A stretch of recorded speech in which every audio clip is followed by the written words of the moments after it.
Hey everybody, Peter Fay here, creator of Into the Mythica.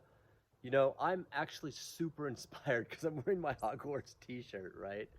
And it was, let's open with this, right? A lot of people have said to me, they want to experience the more magical reality. They want to understand what the magical reality is about.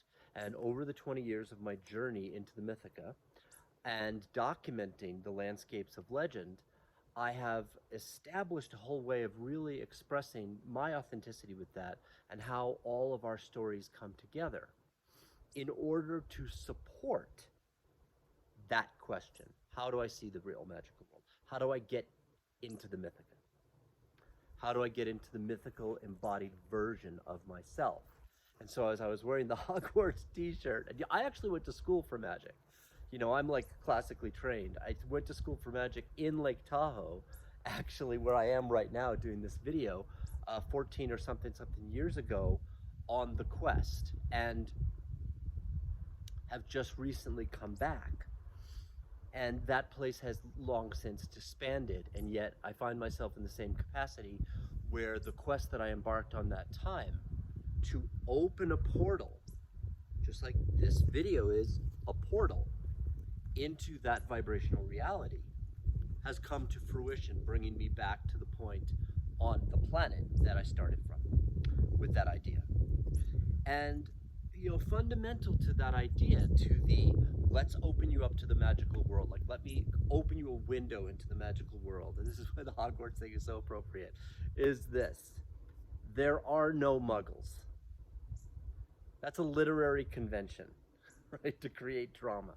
There are no muggles. There are unrealized beings, aspects of divinity. There are individuals who are not yet awakened to their own infinite potential.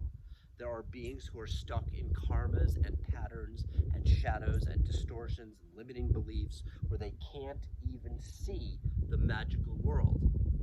Yet, they are capable of that.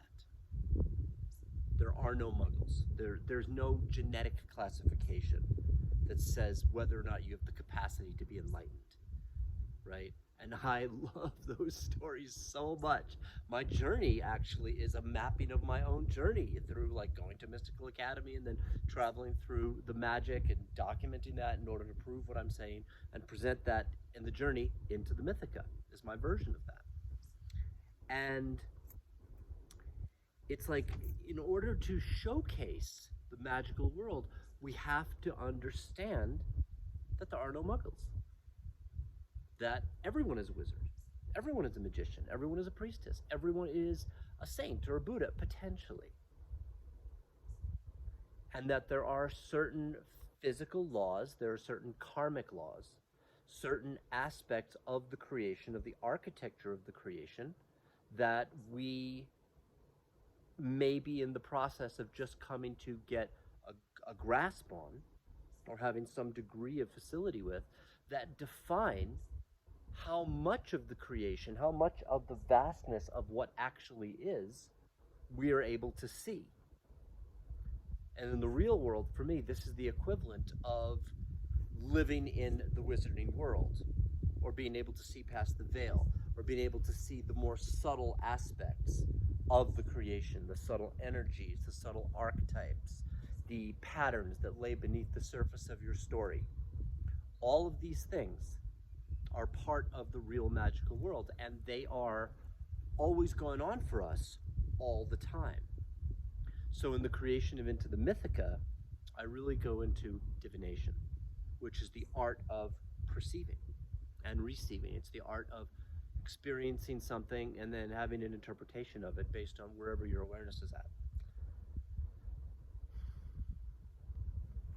So in order to showcase them, this relates to the real magical world in this way.